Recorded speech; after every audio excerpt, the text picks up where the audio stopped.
Creative, this is actually supposed to be fun. I mean, yeah, there's hard work involved. There's work involved in anything fun, from cooking to athletics. But seriously, this is supposed to be fun.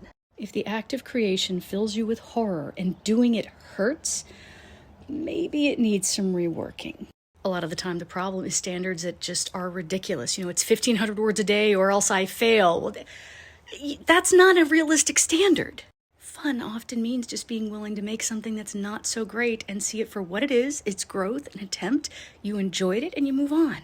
Everything does not need to be publishing quality. So what happens if you remind yourself it's fun? Well, for one thing, you're freed. You're able to just do stuff. And if it doesn't work, it's fine. You can keep going and make more stuff. It gets you unblocked. It gets you moving. It enables you to make so much more than you were because it is just fun and you don't get stuck in an editing loop. Creative, this is supposed to be fun. If it hurts, it's time to make some adjustments.